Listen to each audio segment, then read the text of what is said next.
I am about to lose my mind. The Knicks have won 6 straight games. We just beat Orlando. We have a lot of things to discuss today. What's going on, guys? Shout out to everybody watching the live stream today. This is the post-game show between the Knicks and the Orlando Magic. I am your host, Troy, and you could be on any stream right now, but you chose to be here with me, and I really do appreciate that. We are going to break down so many different facets of the game and why the Knicks won this game. Also, why the game was so close. But before we get started, guys, as I always do, you know I got to say, we are on a goal still to try to get to 25,000 subscribers, and we could really use your support. If you enjoy daily Knicks content, these type of streams and things like that, please go ahead and hit that subscribe button because it could really support all the great content that we're creating for you. Now, let's get to tonight's game because, guys,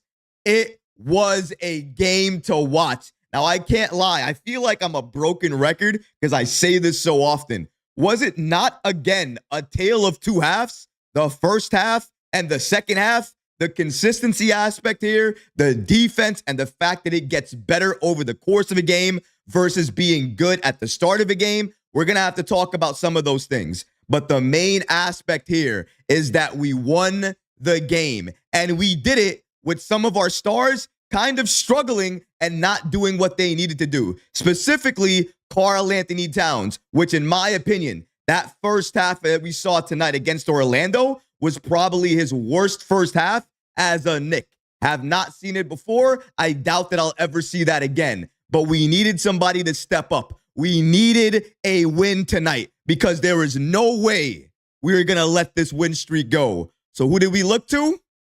We looked toward the roommates, Josh Hart and Jalen Brunson. Talk about two players that went off and would not allow us to lose this game. Josh Hart was doing it from everywhere, rebounding, passing, scoring. But Jalen Brunson is playing so hard and so aggressively. There's a play where he gets hit in an area you don't want to be hit in.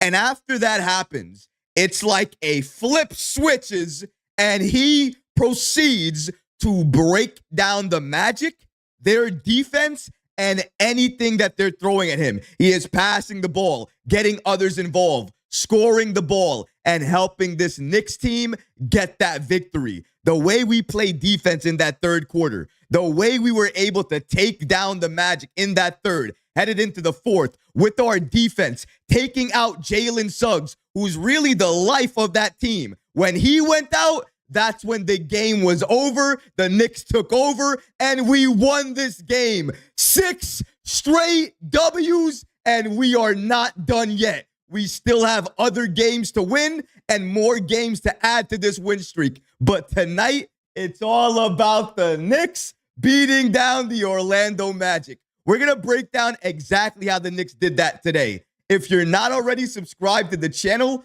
please go ahead and hit that subscribe button. And make sure you have notifications turned on. So that way, anytime we drop new content, you get notified. And now, let's get started.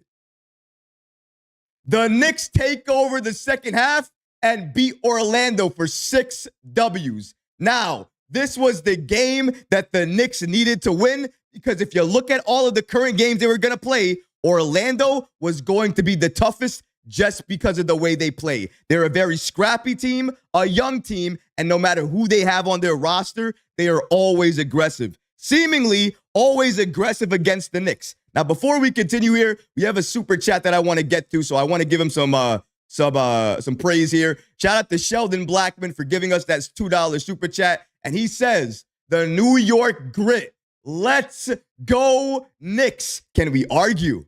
Can anybody argue with that? First of all, shout out to you. Shout out to your super chat. I can't argue. It was the grit, the hustle, and the intensity of the defense and how we locked in that second half that led us to win this game. But in order to get to the second half, we got to talk about the first half.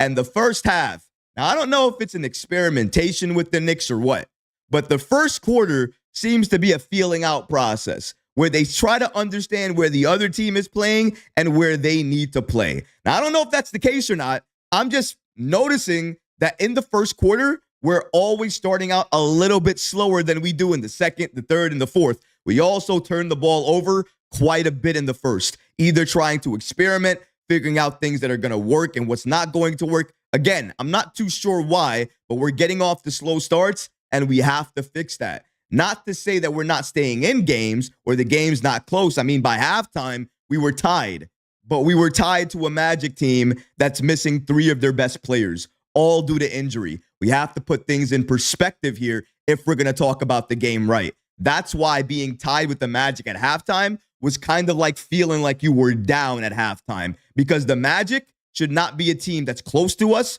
or even trying to beat us. But they were doing that in that first half. Why? Because they were attacking. They were driving. They were attacking. And really, and this is why Karl-Anthony Towns got frustrated the entire game. It was really the way they were playing the pick and roll between Jalen Suggs and Goga Bitadze. The way they were doing that inside frustrated Towns a lot. When he focused on one defender, Bitadze was right there beating him on the other side. Did that a lot. Bitadze, in terms of how he was playing inside, always active, always getting rebounds, always underneath. It's like the Knicks in box out did not exist with Bitadze in the game, because he was always around the basket. Even when the Knicks were making their run in that third to fourth quarter, still around the basket, trying to get the Orlando Magic second chance opportunities. And when we break down the team stats, you're going to see the team rebounding and how the Knicks did in that regard. Not saying they did bad. I think they did well, but they could have done better if they boxed out a little bit more. Obviously, other things to talk about here, but the defense is still concerning because it's not consistent. It needs to still be better consistently. We're not going to be a great team if we're playing better teams and we only play a half of defense and the other half without. We need to make sure it's consistent, and I trust Tom Thibodeau to make sure that happens. But we got the W. We escaped Orlando with that W. Really, escaped is a wrong word for it, because escaped felt like the word by the half. Going into the third, the Knicks knew what the game plan was. As soon as we get the rebound, run. Run all the time. These guys just played a back-to-back. They're likely tired. Use that against them. That's what the Knicks were doing. They did it time and time again. We saw Jalen, Josh Hart, Mikal Bridges, Karl-Anthony Towns. Whoever was in the game, we saw them doing that and picking up the load. Josh Hart specifically in that third quarter really took off. But it wasn't until, I think it was around the 5-minute mark or 6-minute mark, where Jalen Suggs got that 5th personal foul. Once that happened, the game changed instantly. He was the soul of that team. Every time we made a run, he would stop it. He would get involved. And obviously with the Magic right now, they play defense very physically. So the referees, even though some things are clearly a foul, the referees are going to give them some type of cadence and say, you know what? Well, it looked like a foul, but they're a good defensive team. It probably wasn't a foul, and they'll let them play on like that. The Knicks may not get the same call, but the Orlando Magic will. We saw that a few times tonight. It bothered the Knicks. It frustrated Karl-Anthony Towns inside, but we were able to address that in the third quarter. We never let up, and because of the fact that we were running after the rebound, it stopped the Magic from being able to set. So that defense that they were able to give us the entire first half was not there in the second half. Once Suggs was gone, it was gone. The defense and the heart of that team left once Suggs left. We took advantage, we dominated, we destroyed, and then when Jalen Suggs eventually came back into the game, the Knicks were up at that point in time by, I believe, about 10 to 15 points, and we only improved that lead to 20 plus even when Suggs was in the game, because even at that point, 5 fouls, he's not playing as aggressive, he's not the same player, and also he's cooled off, and he's seeing his Magic team give up. When you see Goga Bitadze go up for a rebound, not get it, and then walk back on defense, the Knicks have won the game. And that's exactly what happened. The Magic had it in control in the first half, but the Knicks stole the game away in the second half, put their foot on the Magic's throat, never let it go, and that's why we're talking about a Knicks victory, but not only a Knicks victory in blowout fashion. 108-85. The Magic have been playing so good basketball. Look at their last couple of games. They've only been losing by maybe less than 10 points? The Knicks just walked into Orlando, a place that's very hard to win. They're one of the best home teams in the league. We walked into their house. MSG South. Doesn't matter. Still their house.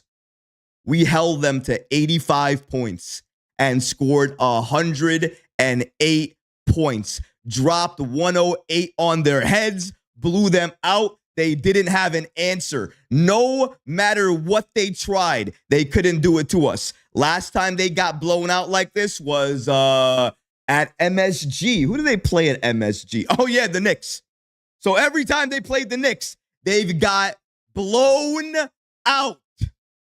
Message? Yeah, don't mess with the Knicks. Orlando, you're not ready, but once they get healthy, maybe they'll have some competition to talk about. But for right now, don't talk about the Knicks and them in the conversation, or at least in the same conversation. There's a big difference. And you see a little bit of that difference as well, too, as we look at the quarter-to-quarter breakdown here. Obviously, like I said, in the first half, the Orlando Magic beat the Knicks in that first quarter, 29-26. Knicks did a little bit better in that second quarter, 28-25. That's why we went into the halftime, 54-54, all tied. And then in that third quarter, holding the Orlando Magic to only 14 points. Now, I want to use that phrase, holding them, very, very gingerly, because true, we did hold them to that because our defense picked up around the 6-minute mark once Suggs left.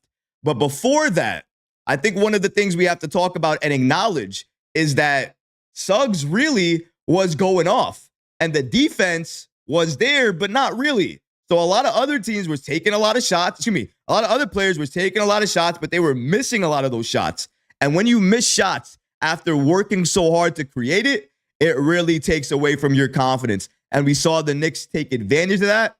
And really, 22-14, that's going to do it right there. That's how we built our lead, or at least started to get to our lead. And then the fourth quarter, you got 32-17. 32-17. You hold them to 17 points in the fourth quarter, and you scored 32? Yeah, you're going to dominate them. That's exactly what the Knicks did here. A couple of things to look at as well, too, is the game leaders here with Jalen Brunson and Jalen Suggs. You see Suggs there with 27 points, 10 of 20 from the field, and 3 of 3 in terms of his free throws. You also hit a lot of threes in that first quarter, really making him a little bit unguardable because Mikal was not expecting that. I don't think the Knicks were even expecting that.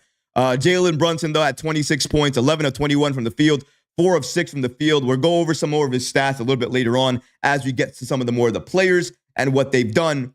But again, when you're looking at the Knicks and you're talking about some of the main reasons we won tonight, the defense in that second half was definitely one of the reasons, but it's also because of Josh Hart and his phenomenal play. So clearly, we got to give a little bit of credit here and some more praise to Josh Hart and everything he did for New York tonight. The guy was just on one, and I don't think there's a way to say this is not being on one.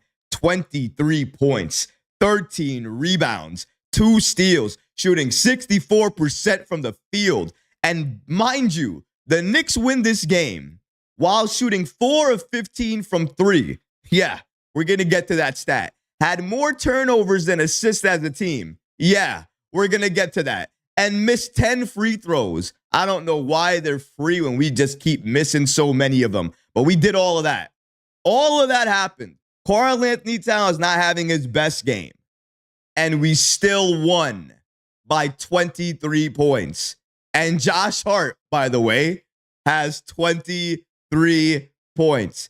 Listen, the best thing you could say about this Knicks team is when somebody else doesn't have it, and Karl-Anthony Towns didn't, because of the way the Orlando Magic played him tonight. They were aggressive. They attacked him. They put him in situations where he could be vulnerable to a foul or get frustrated, so he would create his own foul, and that's what happened. The silly fouls from Karl-Anthony Towns, and we've been seeing it over the last couple of games. It really needs to stop, because I feel like the Knicks would have blown out the Magic much earlier if Towns was able to be a consistent force in the game. But the foul trouble kept him out a lot of the game, and also he allowed the Magic to frustrate him. That is not something that normally happens to him. He normally frustrates the other team. But him getting frustrated, That was something a little bit unexpected. I even think it took him out of the game, and he was trying to figure out, where do I fit in now? How do I get my role in now? Where do I need to position myself? So you saw over the course of the game, he got a little bit better, but the Magic did a really good job on him tonight. Credit to them. They also try to do a really good job on Jalen Brunson, but the captain could really not be ignored tonight. The captain was also one of the main reasons that we won tonight's game, and we also have to give him a shout out as well, because without him, without the 26 points that Jalen Brunson gives us, we're not winning this game tonight. Again, I know we blew them out by a lot of points, but 26 points by Jalen Brunson, that's your cushion right there. Doing it while shooting 52.4% from the field, now that, again, is efficient. Also getting others involved. He had 9 assists, 3 rebounds, 2 steals, plus 19. And if I do say so myself, and I think I've been saying it for a while now, Jalen Brunson and his defense has gotten a little bit better, hasn't it? Because Jalen Brunson on defense has been stealing the ball, getting into the passing lane, trying to make sure it's difficult on the opposing player. He might be small, might be diminutive in terms of his size. That doesn't stop him from playing defense. He still plays defense, and I think that's just by the people that's around him. When you play with Mikal Bridges, Josh Hart, and OG Anunoby, 3 of the best wings in the league, you're going to pick up a little bit of defense. You're going to play more defense. He's doing that, and it works. And I think he's not going to get enough credit for it because his defense is certainly not as good as OG or Mikal or even Josh Hart. But we can't ignore the fact that he's playing defense and playing it better, at least this year, in my opinion, than he's ever played it before.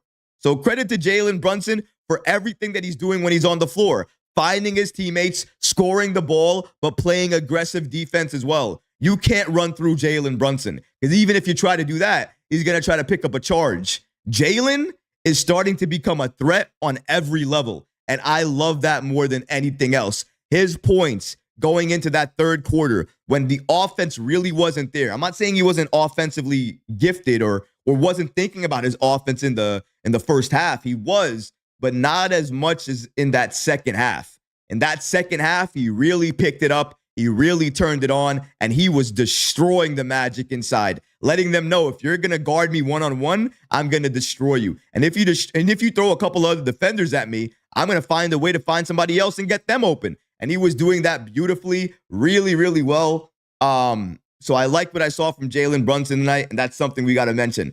Another thing we have to talk about here is Karl-Anthony Towns, because he's the other star to this puzzle that needs to be talked about here. Towns tonight had 16 points, 8 rebounds, and 1 steal. He had 4 turnovers, though, and he was a plus 15. This is the first time without a double-double in a back-to-back game for Towns since May. So it's been a very long time for Karl-Anthony Towns in regards to a double-double streak that he's had. The unfortunate part is it does end tonight, but it doesn't mean he can't start up another streak. And if anything, he helped contribute and support the streak that matters the most right now, and that's the Knicks winning streak. 6 games, baby. 6-game winning streak with the ability to push it to 8, maybe even more than that as we go into the new year. This is exactly where I wanted this Knicks team to be, to use the month of December, which was the most favorable month for them in terms of their schedule, and use it to their advantage. I think they're using it to their advantage. They're 21-10 right now, folks. They're 11 games over 500, and I don't think they're thinking about trades. I think they're thinking about getting healthy and watching what this Knicks team can do once they are healthy. But going back to Karl-Anthony Towns, as I said before, he did help contribute to the win, but in certain aspects, he did hurt us as well, too. The pick and roll defense, I'm going to say it a lot tonight. That was a problem. He was attacked. I mean, it was a glaring, obvious issue. If you're wondering why Preston Achiuwa needs to play with them sometimes against certain lineups, it's games like this that expose why. It's because he's so vulnerable at the pick and roll. He can get taken advantage of. He'll put his attention on one player, and the other player comes right behind him or takes advantage behind in terms of a backdoor cut or something like that. We cannot have that happen. That's why against certain teams, a double big lineup makes a lot of sense. It wasn't any coincidence, was it, that the defense got better in the second quarter once Achiuwa was in, and we saw that lineup because of the way he plays defense inside. He's more defensive-minded than Towns is. That's okay to admit that. I'm not saying that Towns is not still a great player, still a top player in terms of league voting for MVP, but you have to also talk about what his weaknesses are. And against certain teams, they're going to be there more. Against Orlando, if I'm seeing this, I'm putting in with Achua for the rest of the game, or with Sims, or when we get him back, Mitchell Robinson, because that helps our defense and helps our offense. And that's what we needed more from Towns tonight. And when his defense wasn't there and he was getting taken advantage of, didn't have an offense really. His offense wasn't there. And that's the first time I saw Karl-Anthony Towns in his Knicks tenure anyways get frustrated to a point where his offense and his game kind of took a hit. I hope I don't see that again. I doubt that we will, but it is something to take note of just because we haven't really seen it before. But I want to talk about the other players and other minutes. I can see it in the chat. You guys are a little bad about how long Tom Thibodeau played some of the players tonight, and obviously the DMPs that we saw. Let's go ahead and see some of the player stats and minutes breakdown some of this before we take a look at the team stats. And after we do this, I promise you we will go to the we will go to the game chat and chat with you guys, see what you guys have to say about tonight's game, get your take. But let's go to the minutes breakdown here. So we got Mikal Bridges at 44 minutes. I mean, my goodness, that's more minutes than everybody, right? But see, after him, the minutes goes down a lot. So you got OG Anunoby at 28 minutes. He didn't play a lot, although he was in foul trouble. Karl-Anthony Towns, 34 minutes. Again, foul trouble. Jalen Brunson, 37 minutes. A little bit high, but he had to play those minutes. I mean, we didn't really have that many players going down the stretch. Josh Hart at 38 minutes. Definitely needed minutes there. Might be a little too high, like I said. I like everybody around Karl-Anthony Towns minutes. About 34 or under is perfect for me. You see Achua there with 21 minutes. Jericho Sims with 1 minute. Cam Payne with 6 minutes. Deuce McBride with 22. And Landry Shamet actually with 10 minutes. Now, Shamet checked in into this game in the second quarter. Was not expecting that. An early substitution. Played more minutes than Cam Payne. Another thing I wasn't expecting. Likely because they wanted to see what they could get out of him. Clearly, if he can shoot the three like he was making during this game, it's going to be something that we could definitely use off the bench. And I think at times you saw what Tom Thibodeau wants to utilize that lineup for. He wants to see Mikal along with Shamet and Payne together on the floor, because those three together, with the experience they have from the Phoenix Suns, Tom Thibodeau wants to see that a lot. So I think you're going to see it more as we move forward. But yeah, I am a little concerned that Cam Payne didn't play more minutes, and the minutes wasn't actually broken down better across all of the 9 players that likely were going to take those minutes. I think the Knicks could have done a little bit better of a job with that, but unfortunately they didn't do that. Looking back, though, I want to talk about some other heroes of the game here. Well, before I talk about some other heroes of the game and their stats, let's talk about the DMPs. Matt Ryan, Jacob Toppin, Ariel Huckporty, Tyler Kolek, and Pacome Dadier. All DMPs tonight against Orlando. Coach's decision. Just need to get that out of the way like I always do. Now let's go to the players that we should talk about in terms of what they actually did on the floor. So I thought with Mikal Bridges tonight, 44 minutes played, 17 points, 3 assists, 2 rebounds, 6 of 12 from the field. I mean, he didn't really do what he needed to do from 3, but although he kind of realized early on he didn't have it from 3, and I thought that was the best thing he could give New York. He found that his efficiency was going to be more inside. He stuck to that, and you got to like Mikal Bridges for what he was able to contribute. But off the bench, a player that I have to note, or really 2 players I have to note, Deuce McBride and his playmaking has been just taking another step. 22 minutes, right? But 5 points, 5 rebounds, and 3 assists. I mean, Deuce McBride at this point in time just seems to have figured it out in terms of what he needs to do when he's out there on the floor. This is a classic example of somebody understanding their role and knowing what to do perfectly once they're out there. And I think he did a really good job of that. The playmaking for him has just been phenomenal. And Precious Achiuwa, for me, was another great add off the bench. And really, it's because of his defense. Some of the things that Achiuwa does will not come out on the box score. But his help defense, the way he plays inside, gets rebounds, put that opposing fear in opposing players, can make players believe that he can block a shot. And that way, they don't want to go all the way inside the paint. They'll settle for a jump shot. Those things are not going to be on the box score. But I watch the game, so I notice it. Love seeing that from Precious Achiuwa. You don't get that a lot of times for a lot of Knicks players that are out there, but Achiuwa is able to give you that, and I love having the ability to see that. Couple of other things we need to look at in terms of the team stats. because this is really where it kind of tells the story. So again, I'm not sure what YouTube continues to do here, guys. But unfortunately, YouTube, for some reason, continues to crash my streams at certain points in time. I've been talking to some other content creators about it as well, too. And unfortunately for them, it does seem like it's happening to them as well, too, at times. Not sure what's happening there. For anybody who is still part of the stream, I do appreciate you guys being there. If I can just get some thumbs up just to let you know that everything is working and it's good, just let me know. Give me some thumbs up or some comments. Just want to make sure everything is working well and things are going okay. I was actually thinking of maybe not doing an edited version of this, but given the stream and everything that happened, once I cover the rest of the stream and rest of the video and rest of the post game, I think I'm actually going to do that video, try to even drop it tonight if I can, get it edited up and out there for you so you guys can view it without any issues like this stream unfortunately gave you. But I appreciate you guys staying by and staying with me. And I am seeing from the chat, we are getting good. It seems like everything is going well. So it looks like, okay, so it looks like everybody can see me. Everything's working well, and we're not having any more freezes. Thank goodness for that. Let me fix the position of the mic so there's not anything going in and out. Make sure that's happening. All right, so there we go. All right, we should be back. Thank you, guys. I apologize about that. Again, I can't control this sometimes. I wish I could. I've written so many notices to YouTube about it. Don't know why it happens so often to me at certain different points in time. But we move forward, and we'll go through it like we always do. Thank you guys again for retaining and staying part of the stream. We will get to the chat gang eventually very soon, but I want to go back to the team stats again. Like I mentioned, with the Knicks right now, as I said, they were shooting 54.1% from the field, Orlando 36.8%.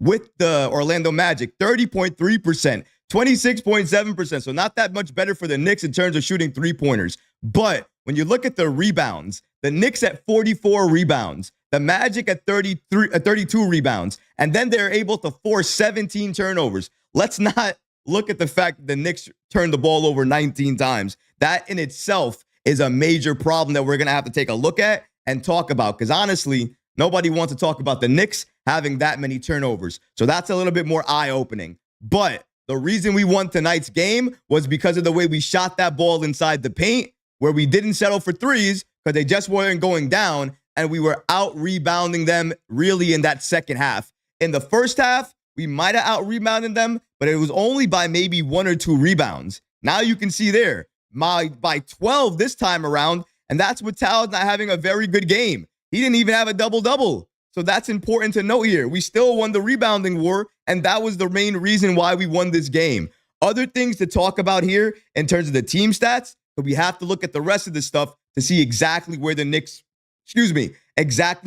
went wrong and other areas where the Knicks did a little bit better than maybe we're not talking about. Let's take a look at those team stats and, of course, the shot chart. After we break all of this down, we're gonna go into the chat and see what you guys have to say. I would have done that a lot earlier, but unfortunately the stream ended, and I just don't want to waste any more time getting to the actual content of the post game and talking about what we're here to talk about.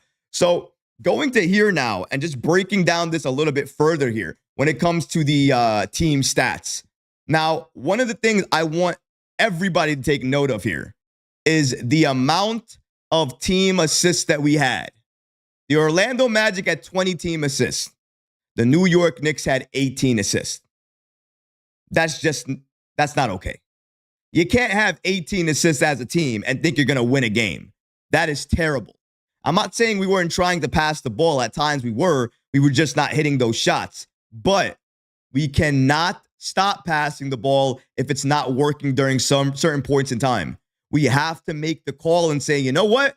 Even if it's not going to go in, make the pass, make the right read, and at one point or another, the ball will go in. We have to trust the pass, trust our teammates, and make sure we're moving ourselves and moving the ball. With the Knicks this year, that's how we win games. That's how we blow out teams. So the fact that we blew out the Magic without actually passing the ball like that is a little bit concerning. Concerning more for the Knicks because I don't think they'll ever be able to replicate something like this. Not passing the ball and blowing out a team, that other team also needs to be very, very bad on offense. Thankfully for the Knicks, they got that with the Orlando Magic. because they were dreadful on offense. Like I said before, 36.8% from the field and 30.3% from the three-point line. So clearly, offensively, they were not doing anything that they needed to do. The Knicks took full advantage of that. The Knicks took full advantage of that. And once they saw their confidence took a hit, they took even more advantage of it. Because once they were out of the game,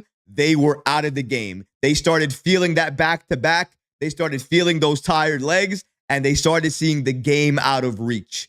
And when you can make an opposing team feel like the game is out of reach and they stop trying, you won the game. About that mid-quarter part of the fourth quarter, I saw Goga jog up the court. I knew the game was over. I knew it. The Knicks had defeated them, not only taking away their confidence, but taking away any type of thought they had in their head that they could come back into this game. But the fact that they did it more with their defense and not really by moving the ball, very, very surprising, honestly. More things to look at here. I want to look at the fast break points. We see here 19-2. 19 fast break points for the Knicks, 2 for the Orlando Magic. And points in the paint. The Knicks had 60. In comparison, the Orlando Magic only had 34. 34 is all the Orlando Magic had. They didn't have anything else at all inside the paint. So really, they were making some of their shots outside and very little shots inside. And once the shots outside stopped falling, their paint shots stopped falling, they didn't score anything. There was a period where they didn't score for 3 or 4 minutes, and the Knicks were going off in those 3 or 4 minutes, and they had no response, no answer. One of the best thing about the long breakdown of team stats is we're able to see the team assists. We're able to see the fast break points, the points in the paint, and that will tell you everything you need to know about how the Knicks were able to dominate and win this game. And this is a game, traditionally, that the Knicks shouldn't win because we really didn't come to play in that first half and we didn't pass the ball.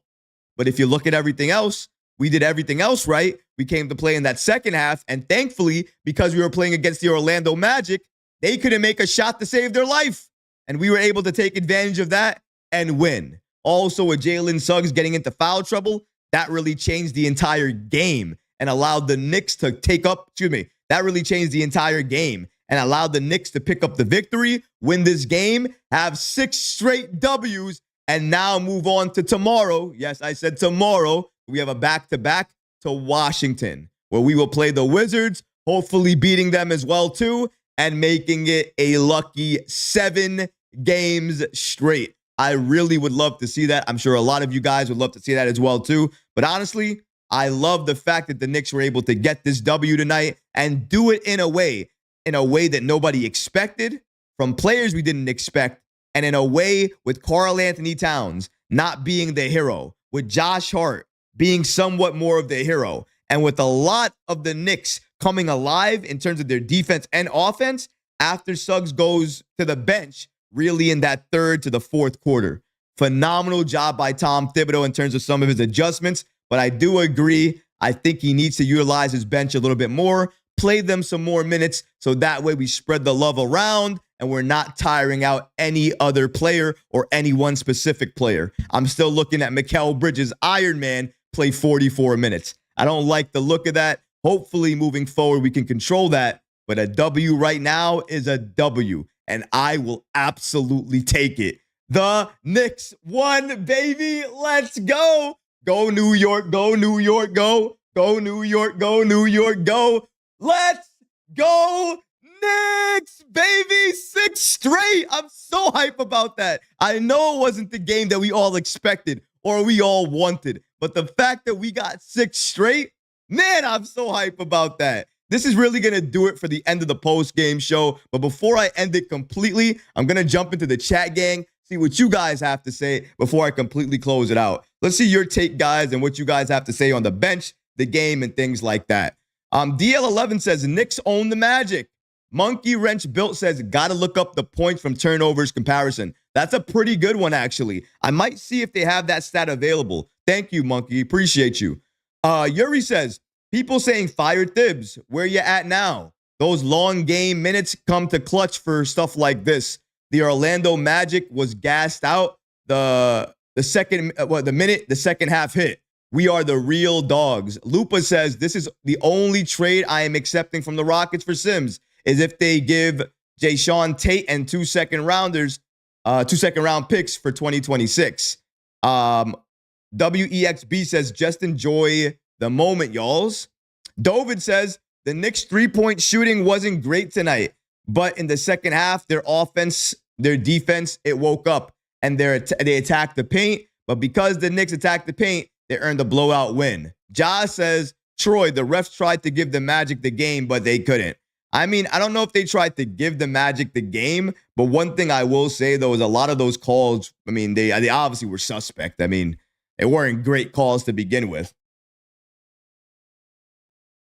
There was one drive, the beginning of the game. Karl-Anthony Towns is driving. Goga Batadze legitimately goes like this. Slams down on his arms. No foul call.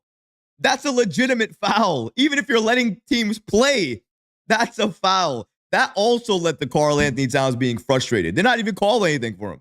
It was ridiculous. I'm not saying they tried to give them the game. I mean, if you look at the free throws, it doesn't look like they tried to give them a game, right? Look at the team stats here. Free throws for the Knicks. Knicks had 34, Magic at 12. I mean, if they really tried to give them the game, it didn't really reflect like that in terms of the free throws. Just saying. Maybe you mean in terms of what they allowed, letting them get away with. If that's the case, I can understand it a little bit more. Carl Knight says, I want to give the Blazers a shout out for giving us Josh Hart pretty much for free. I mean, yeah. Thank you, Blazers. Appreciate you guys.